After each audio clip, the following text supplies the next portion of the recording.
Yeah.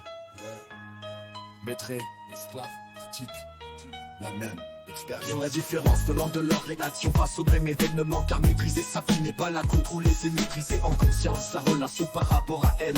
Nous sommes tous des participants à un vaste jeu auquel nous avons tous accepté de participer. Avant même d'être sur cette terre, consistant à essayer de tisser notre chemin, notre voie entre deux mondes, chacun avec un jeu différent de règles et d'atouts.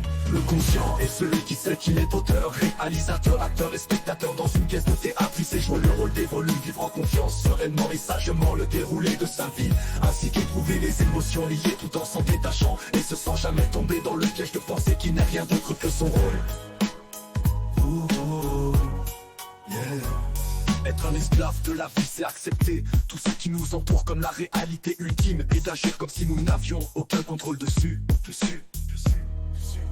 Puisque la tromperie dans le langage fait partie intégrante des lois, étant séparée dans la définition des mots de toutes les autres langues et de la langue la plus parlée sur terre que leurs semblables ont inventé et choisissent de se soumettre à elle. Il faut s'efforcer de se débarrasser de tous les accords contractuels exigeant des obligations d'exécution, comme si la personne morale était déjà morte.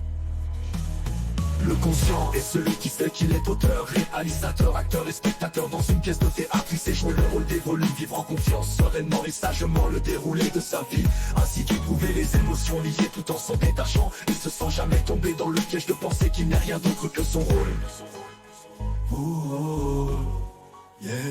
Les droits et privilèges qui nous sont concédés assurent ta sécurité et ta protection avec contrepartie de se soumettre aux devoirs et obligations dictées par ton maître, le gouvernement et ceux qu'il sert. Bref, nous vendons nos âmes pour assurer la survie de nos corps. Par le fait même, on renonce à nos identités véritables d'être vivants. Pour sortir de l'esclavage, il faut faire exactement le contraire, c'est-à-dire renoncer à la citoyenneté avec tous ses droits et ses privilèges.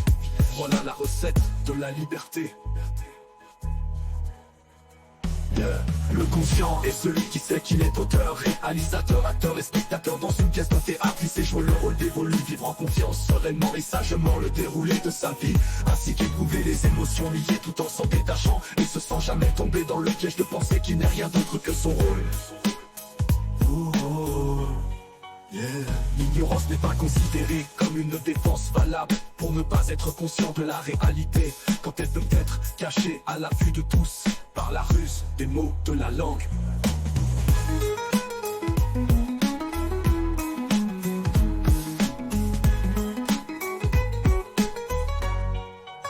Les droits et le langage, une partie intégrante des lois, étant séparés dans la définition, étant séparés dans la définition des mots de toutes les autres langues et de la langue la définition.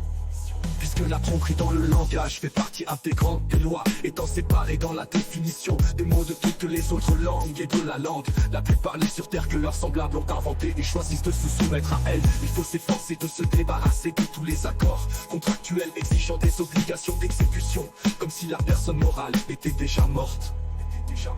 Il mode tout en s'en détachant des déroulés de sa vie, était déjà morte. Les droits et privilèges qui nous sont obligations d'exécution, comme si la personne morale était déjà morte.